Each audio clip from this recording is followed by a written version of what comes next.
అన్నా చావా చూడకపోతే చావో రేవో తెలుసుకోవాల్సిన పరిస్థితి వస్తుంది. చావా సినిమా ఖచ్చితంగా చూడాల్సిందే. పార్వతీ పదహే హర హర శంభో శంకర శంకర.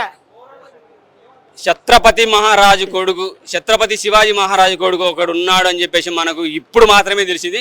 గతంలో తెలవలేదు. ఎందుకు తెలవలేదు అంటే మన చరిత్రకారులు ఎలా మర్చిపోయారు, మన రాజులు ఎలా మర్చిపోయారు. ఈ చరిత్రను ముందుకు తీసుకెళ్లాలని అయితే చాలా బాధ అనిపిస్తుంది. ఎందుకు తీసుకెళ్ళలేకపోయారు, ఎందుకు మనకు గుర్తించలేకపోయారు, ప్రపంచానికి ఎందుకు తెలియజేయలేకపోయారని చాలా బాధేస్తుంది. అండ్ సినిమా లేట్ అవ్వడం కూడా చాలా బాధ వస్తుంది. సినిమా హిందీతో పాటు తెలుగులో కనుక రిలీజ్ అయ్యి ఉంటే ఖచ్చితంగా ఇప్పటికే 500 దాటింది అంటున్నారు. 1000 కోట్ల టార్గెట్ క్లియర్ అయిపోయింది ఈ పాటికే. సో తెలుగులో కొంచెం లేట్ అయినా అల్లు అరవింద్ గారు హ్యాండిల్ చేసేసుకొని బన్నీవాస్ గారు చేతిలో పెట్టడం రియల్లీ గ్రేట్. వాళ్ళు కాకపోతే ఇంకెవరైనా తీసుకుంటే ఇంకా లేట్ అయ్యేదేమో, ఇంకా డబ్బింగ్ ప్రాబ్లం వచ్చేదేమో. ఎన్టీఆర్ గారు డబ్బింగ్ వాయిస్ వస్తా అనుకున్నాం, అది కూడా మిస్ అవుతున్నాం అనే ఫీలింగ్ కూడా ఉంది. ఎందుకంటే తెలుగుకి హిందీకి చాలా ఫరక్ ఉన్నది. హిందీలో బేస్ వచ్చి చాలా బాగా సెట్ అయింది. తెలుగులో చెప్పినా కానీ పర్వాలేదు అనిపించింది. కానీ ఎందుకంటే మనం ఊహల్లోకి వెళ్తాం కదా, మనకు అసలే కొండలు ఎక్కాలి, కొండల మీదకి దూకాలి, కొండల మీదకి చూడాలి, ఆ రేంజ్లో ఊహించుకుంటాం కాబట్టి అది కొంచెం మైనస్ అనిపించింది. ఎన్టీఆర్ కనుక వాయిస్ కనుక పడినుంటే రచ్చేది సినిమాకి. ఎన్టీఆర్, ప్రభాస్, రామ్ చరణ్ కనుక వాయిస్ పడి ఉంటే రచ్చేది. సినిమా పరంగా సినిమా పాటలు బాగున్నాయి, బీజం బాగుంది. అలాగే రెహమాన్ గారు డైరెక్ట్ హిందీ సినిమా కాబట్టి సెట్ అయిందేమో. తెలుగులో కనుక తీసి రెహమాన్ గారిని కనుక పెట్టుకుంటే రెహమాన్ గారు డైరెక్ట్ తెలుగు సినిమాకు ఏ సినిమాకు సెట్ అవ్వలేదు. ఆయన పరంగా అయితే మైనస్ అయితే చెప్పలేను, బాగా సెట్ అయింది. ఇక విక్కీ కౌశల్ తప్ప హిందీలో ఏ హీరో చేయలేడు, విక్కీ కౌశల్ గారు మాత్రమే చేయగలరు. అలాగే రష్మిక మందన పాత్ర డైలాగ్స్ తక్కువ ఉన్నా కానీ ఆమె ఎమోషనల్గా స్ట్రాంగ్గా చెప్పలేకపోయినా కానీ, అటువంటి అవకాశం రాలేకపోయినా కానీ చెప్పిన సన్నివేశాలు మాత్రం చాలా బాగా అనిపించేస్తాయి. ఒక రాజుకి, ఒక మగుడికి, ఒక యుద్ధ వీరుడికి, ఒక సైనికుడికి ఎలాంటి ఎమోషన్ ఇవ్వాలో, ఎలాంటి ఎంకరేజ్మెంట్ చేయాలో అటువంటి ఎంకరేజ్మెంట్ అయితే ఆమె ఖచ్చితంగా చేసిందని చెప్పగలను. నెక్స్ట్ విలన్ క్యారెక్టర్లో మాత్రం వదిగిపోయింది అక్షయ్ కన్నా. కిర్రాకంటే కిర్రాకు. నిజంగా ఆయన కనుక మిస్ చేసుకుంటే ఈ పాత్ర ఫ్యూచర్లో ఒక మంచి సినిమాను పోగొట్టుకున్నాననే ఫీలింగ్ ఆయనకు కలిగేది. వండర్ఫుల్ మూవీ చావా, ఖచ్చితంగా చూడండి. మరొకసారి చెప్తున్నాను, పార్వతీ పతహే హర హర శంభో శంకర. ఖచ్చితంగా సినిమా చూడాలి. చావో రేవో తెలుసుకోవాలనుకుంటే మీరు చావా సినిమా చూడాల్సిందే. Wonderful movie. ప్రాణత్యాగం చేశారు అనేది అది చాలా బాగుంది.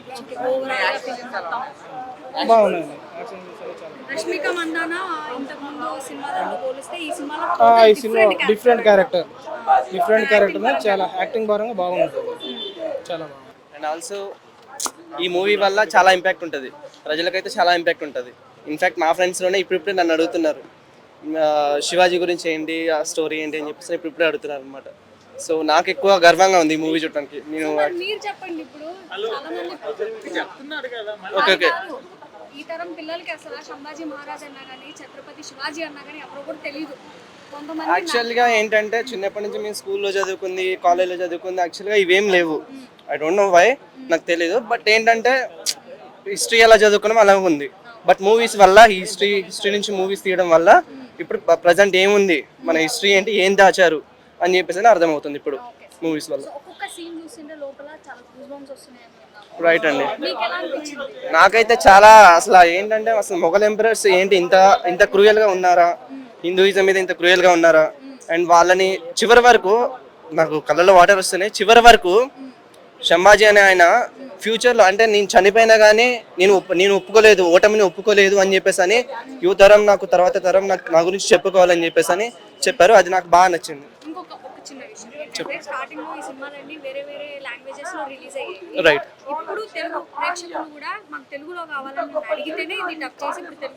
అవునండి.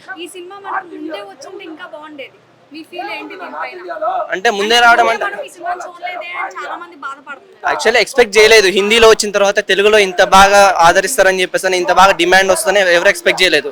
బట్ హిందీలో రిలీజ్ అయ్యాక అక్కడ మొత్తం సోషల్ మీడియా పరంగా వైరల్ అయ్యాక అందరికీ అర్థమవుతుంది. సో ఇది మన చరిత్ర, దీన్ని దాచిపెట్టారు అని చెప్పేసి అని అర్థమవుతుంది. అందుకని ఇప్పుడు మన హిస్టరీని తెలుసుకోవడానికి అని చెప్పి చూడడానికి బాగుందన్న. బ్యాక్గ్రౌండ్ మ్యూజిక్ బాగుంది. సాంగ్స్ అంటే యావరేజ్గా ఉన్నాయి, బట్ బ్యాక్గ్రౌండ్ మ్యూజిక్ మాత్రం బాగుంది. బాగా తీసారు, రియలిస్టిక్ ఉన్నాయి, వెరీ రియలిస్టిక్. అట్లేం లేదన్న, నేను చూసా కదా, నేను చూస్తున్నా ఇప్పుడు మొత్తం అసలు గూస్ బంప్స్ అని బయటకు వచ్చాను నేను. అట్లేం లేదు, బాగుంది. బాగుంది. అలా ఏం లేదు, మీరు మొత్తం చూస్తే మూవీ మొత్తం చూస్తే మీకు అర్థమైంది.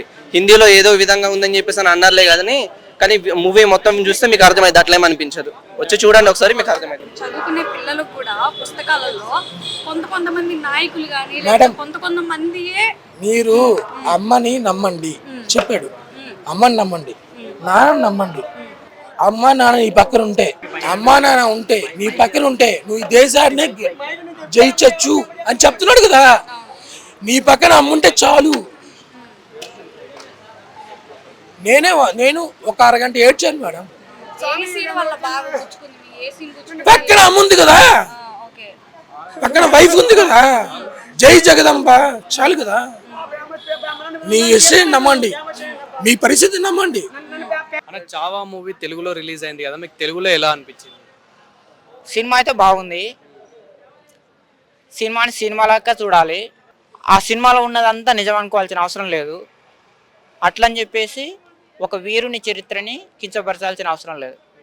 సినిమాని సినిమాలాగానే చూడాలి అంతే. సో స్టోరీ ఎలా అనిపించింది అన్న? సంభాజీ మహారాజ్ స్టోరీ ఎలా అనిపించింది? స్టోరీ కొంత హైప్ తీసుకొచ్చారు. అంటే సినిమా అనేది ఏంటంటే కల్పితాలు అనేది ఉంటుంది. ఆ సినిమాని హైప్ తీసుకురావడం కోసము కొంచెం మాలు మసాలా కొత్తిమీర నిమ్మకాయ అట్లా ఎట్లా యాడ్ చేస్తారు, కొన్ని యాడ్ చేశారు. రష్మిక మందన యాక్టింగ్ బాగుంది. సో హీరో క్యారెక్టర్ కానీ అందులో హీరోదే హీరోని హింసించడము, సో ఇవన్నీ చూస్తారు కదా. సో అలాంటి టైంలో ఎలా అనిపించింది? అంటే కొందరికి బాగా చేశారు. చాలా ఎమోషనల్ గా ఫీల్ అవుతున్నారు. చేశాడు.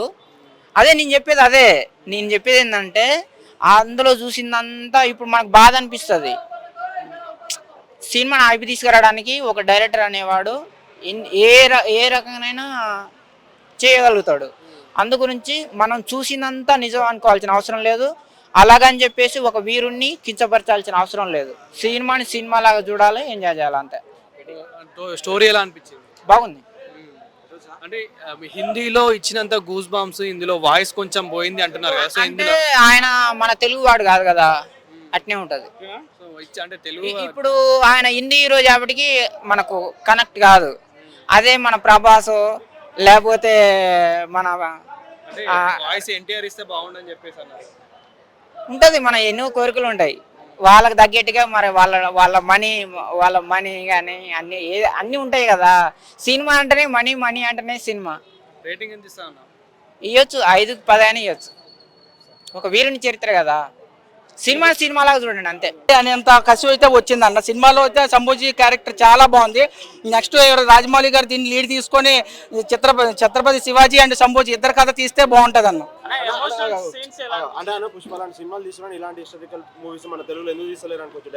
అదే ఆల్రెడీ పోకిరి సినిమాలో చెప్తారు కదన్న, గాంధీజీ గురించి తీస్తే ఎవరు చూస్తారు? కడప కింగ్ అని తీయ 100 days 200 centers అని మనకు కలెక్షన్లే చూస్తారు. ఎట్లాంటి సబ్జెక్ట్ మూవీస్ ఎక్కువ కదా. గేమ్ చేంజర్ కూడా మంచి సినిమానే, అది కూడా ఎక్కించలేదు, హిట్ చేయలేదు కదా. మా భారతీయ 2 కూడా మంచి మా సబ్జెక్ట్ మూవీ, అది కూడా హిట్ చేయలేదు కదా. సార్ సొసైటీకి ఉపయోగపడే సినిమాలు అందరూ ఫ్లాప్ చేస్తారనే ఇట్లాంటి సినిమాలు తక్కువ మంది ఇంట్రెస్ట్ చూపిస్తారు. సంభూజీ క్యారెక్టర్ 100 సార్లు అడిగిన అదే క్యారెక్టర్. చాలా బాగా చేశారు ఆయన క్యారెక్టర్ని.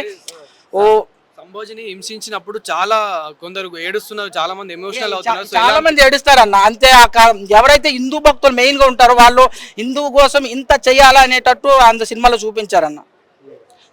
ఔరంగజేబ్ అయితే చాలా ఆలయాలు కూల్చేశాడు. దాని గురించి మాత్రం ఎక్కడ అప్పుడు ప్రభుత్వాలు కానీ అప్పుడు హిస్టరీలో కూడా రాయలేదు, తక్కువ రాశారు. సోమనాథ ఆలయాన్ని కానీ, గుజరాత్లో సోమనాథ ఆలయాన్ని కానీ, హరిద్వార్లో అయోధ్య, కాశీలో విశ్వనాథ ఆలయాన్ని ఇవన్నీ కూల్చింది ఔరంగజేబే. కానీ వీటి గురించి ఆయన గురించి ఎక్కువ రాశారు, మొఘల్ సామ్రాజ్యం గురించి.